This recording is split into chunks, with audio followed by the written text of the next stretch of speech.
झारखंड में बीजेपी के खेमे में भी हलचल तेज होती हुई नजर आ रही है। बीजेपी दफ्तर में लगातार बैठकों का दौर जारी है। लक्ष्मीकांत वाजपेयी और बाबूलाल मरांडी की बैठक हुई। थोड़ी देर पहले हमारे संवाददाता रजनीश रंजन हमें जानकारी दे रहे थे, बैठक में संगठन मंत्री करमबीर सिंह भी मौजूद थे।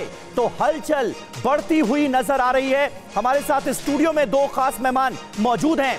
राजेश जोशी जी, किस तरह से आप देखते हैं इस डेवलपमेंट को? और बीजेपी में भी जबरदस्त हलचल नजर आ रही है। उधर 4 विधायक गायब नजर आ रहे हैं। क्या बीजेपी को भी कुछ संभावनाएं नजर आ रही हैं झारखंड के अंदर? क्या देखिए, भारतीय जनता पार्टी की रणनीति हमेशा रही है और ये 24 घंटे और 24 घंटे ही नहीं बल्कि 7 दिन 12 महीने वो इस मोड में रहती है कि कहीं पर भी उसके हाथ से इनिशिएटिव फिसले ना। तो अब वहां पर जो स्थिति पैदा हुई है झारखंड में, मुख्यमंत्री की गिरफ्तारी हुई है और अब थोड़ा सा फ्लक्स में है।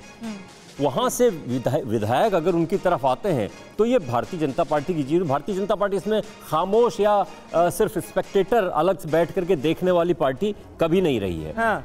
बड़ी बात आप कह रहे हैं राजेश जी कि स्पेक्टेटर के तौर पर, यानी सिर्फ प्रत्यक्षदर्शी के तौर पर नहीं देखेगी, बल्कि ये इन्वॉल्वमेंट भी रहेगा अवधेश जी कि बीजेपी के बीच संभावनाएं तलाशने की कोशिश हो रही है। कल बैठक भी बुलाई गई है, खेला बाकी अभी नहीं। इसको अभी संभावनाएं तलाशने की बात नहीं है, लेकिन अगर राजनीतिक इतनी बड़ी क्राइसिस पैदा हुई है, एक मुख्यमंत्री अरेस्ट हुए हैं, उनकी पार्टी के अंदर मतभेद है, परिवार के अंदर मतभेद है और राज्य में इस समय घोषित रूप से कोई मुख्यमंत्री नहीं है, तो कोई भी पार्टी इसके लिए बैठेगी। अब इसको ये कह देना कि वो संभावनाएं तलाश रहे हैं, ले जा रहे हैं, ये हम लोग बता सकते हैं। बाबूलाल मरांडी गिरफ्तारी से पहले अवधेश जी इस्तीफा देते हैं हेमंत सोरेन, उसके बाद चंपई सोरेन को जेएमएम के विधायक दल का नेता चुना जाता है। वो राज्यपाल के पास पहुंचते हैं 47 विधायकों का समर्थन पत्र लेकर। उन्हें न्योता क्यों नहीं मिला अब तक?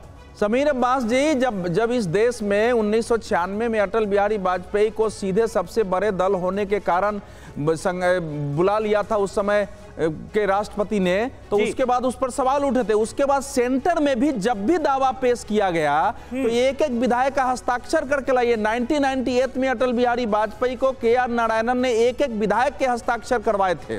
बार बार राज्यपाल उसको परेड भी कराते हैं।